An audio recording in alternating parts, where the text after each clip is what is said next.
दोस्तों, ये सवाल बार बार पूछा जाता है कि इंटरनेट का मालिक कौन है और कौन इसको चलाता है।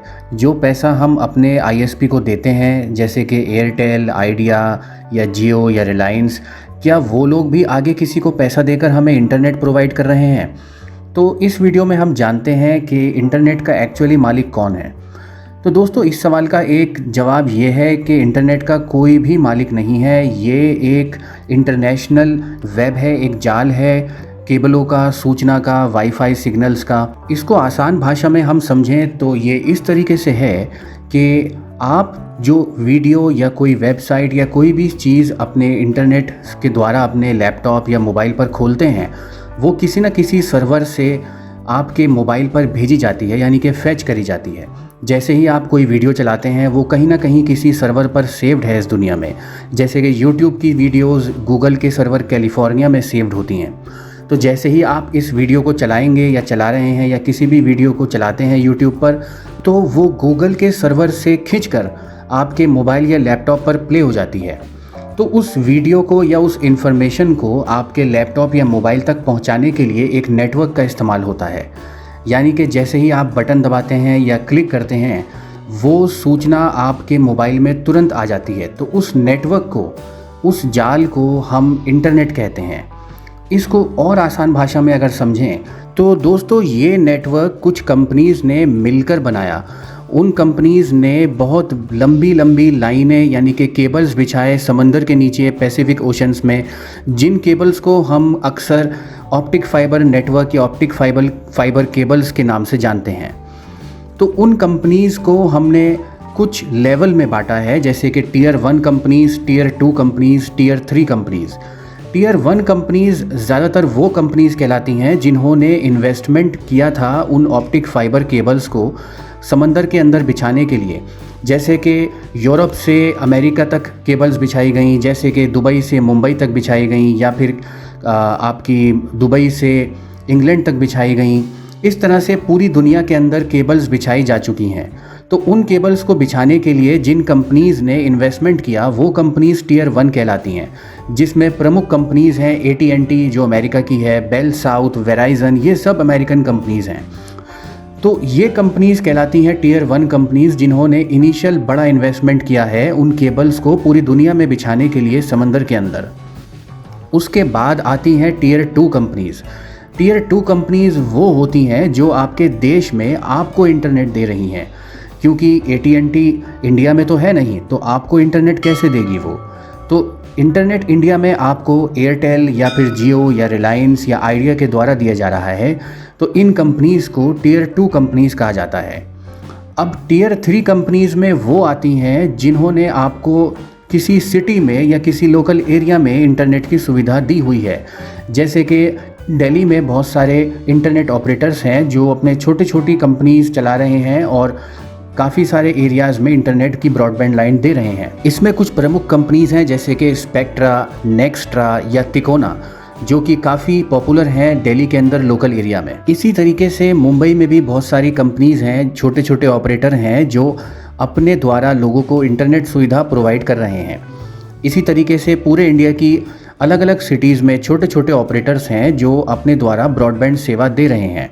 तो इन कंपनीज़ को कहा जाता है टीयर 3 ISP, यानी कि इंटरनेट सर्विस प्रोवाइडर्स। तो अब तो प्रश्न घूमकर फिर वहीं आता है कि एक्चुअली मालिक कौन है? क्या टीयर 3 कंपनीज़? नहीं। क्या टीयर 2 कंपनीज़ मालिक हैं? ये भी नहीं कह सकते। लेकिन टीयर 1 कंपनीज़ को आप किसी हद तक मालिक की कैटेगरी में रख सकते हैं, क्योंकि उन्होंने इनिशियल इन्वेस्टमेंट किया था इसको बनाने में, इसको पूरा सेटअप करने में। लेकिन टेक्नोलॉजी आज इतनी एडवांस हो गई है और इतनी सारी कंपनीज़ ने उस नेटवर्क में इन्वेस्टमेंट कर दिया है कि अब कोई भी एक ग्रुप या फिर कोई एक समूह उसका मालिक नहीं रह गया है। ये अब एक तरीके का जाल बन चुका है, एक तरीके का आप कह सकते हैं एक समंदर बन चुका है, जिसमें हर कोई कंपनी आकर अपना इन्वेस्टमेंट कर रही है किसी न किसी रूप में। तो इसका एक्चुअल कोई मालिक नहीं है और ये अब सिर्फ एक नेटवर्क रह चुका है, एक शहर को दूसरे शहर से जोड़ने के लिए, एक कंट्री को दूसरी कंट्री से जोड़ने के लिए। और कोई भी कंपनी क्लेम नहीं करती है कि वो अकेली इसकी मालिक है। अब आते हैं इस बात पे कि जो पेमेंट आप आइडिया को, एयरटेल को या अपने लोकल इंटरनेट प्रोवाइडर को कर रहे हैं, क्या वो पेमेंट AT&T या फिर वेराइज़न या फिर और उन कंपनीज़ को जाता है जिन्होंने इस इंटरनेट को शुरू में सेटअप किया था? तो आप कह सकते हैं कि हाँ, जाता भी है और नहीं भी जाता। इसको समझते हैं कि जैसे आपने कोई इन्फॉर्मेशन पुल करी या फिर आपने इन्फॉर्मेशन मांगी जो कि एक US के सर्वर पे सेव्ड है, तो यहाँ पर तो US की कोई ISP है नहीं इंडिया में जो आपको इन्फॉर्मेशन फैच कराएगी या फिर वहाँ से खिंचवाएगी। तो यहाँ पर अगर आपने एयरटेल का इंटरनेट ले रखा है तो एयरटेल AT&T के नेटवर्क पे अपनी इन्फॉर्मेशन ब्रॉडकास्ट करता है, भेजता है वहाँ पर, और AT&T से रिक्वेस्ट करता है कि आपके लोकल US सर्वर पर जो इन्फॉर्मेशन है वो मेरे इस यूज़र को भेजी जाए। तो AT&T वो इन्फॉर्मेशन वहाँ से भेज देता है। आपके लोकल एरिया में ऑपरेट कर रही है कोई भी, फॉर एग्जांपल तिकोना है या फिर स्पेक्ट्रा है या नेक्स्ट्रा है या और कोई लोकल प्रोवाइडर है जैसे कि डेन केबल है, तो ये लोग अपने से ऊपर टियर 2 कंपनीज से ये लोग टाई अप करके रखते हैं और जितना भी डेटा इनके द्वारा यूज़र्स को प्रोवाइड करा जाता है उस डेटा का पैसा ये टियर 2 कंपनीज़ को पे करते हैं। तो इसको इस तरह से समझते हैं कि फॉर एग्ज़ाम्पल आप YouTube का कोई वीडियो प्ले कर रहे हैं इंडिया में, तो वो YouTube का जो वीडियो है वो सेव्ड है कैलिफोर्निया में US के अंदर सर्वर पे। तो वहाँ से जो इन्फॉर्मेशन आपके पास आनी है वो तो US ISP के थ्रू होकर आपके पास आएगी। अब US ISP इंडिया में तो ऑपरेट करता नहीं है, इंडिया में तो केवल इंडियन ISP हैं जैसे कि एयरटेल, रिलायंस, जियो, आइडिया। तो इन कंपनीज़ का, यानी कि इंडियन कंपनीज़ का US कंपनीज़ के साथ टाई अप रहता है कि अगर आप कोई भी डेटा हमारे सर्वर से पुल करेंगे तो उसके बदले आपको हमें पे करना पड़ेगा। हालांकि इन कंपनीज़ का आपस में पैक्ट डेटा के एक्सचेंज का रहता है, तो एक्चुअली कोई पेमेंट होता नहीं है, ये डेटा का एक्सचेंज में ही कॉम्पनसेट हो जाता है।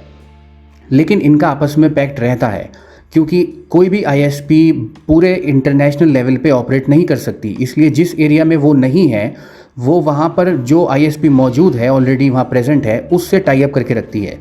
इसको इसी तरीके से आप अपने नेशनल लेवल पे समझें कि अगर आप राजस्थान में हैं और वहाँ पर टाटा इंडिकॉम का नेटवर्क है या टाटा डोकोमो का नेटवर्क अच्छा है या फिर वहाँ आइडिया का नेटवर्क अच्छा है और वहाँ एयरटेल का नेटवर्क अच्छा नहीं है या फिर वहाँ एयरटेल की रीच ज़्यादा नहीं है, और अगर एयरटेल का कोई यूज़र वहाँ जाता है तो एयरटेल की कंपनीज़ टाटा या फिर एयरसेल या फिर जियो से डेटा पैकेट में रिक्वेस्ट करती है और उनके नेटवर्क को यूज़ करती है आप तक डेटा पहुँचाने में।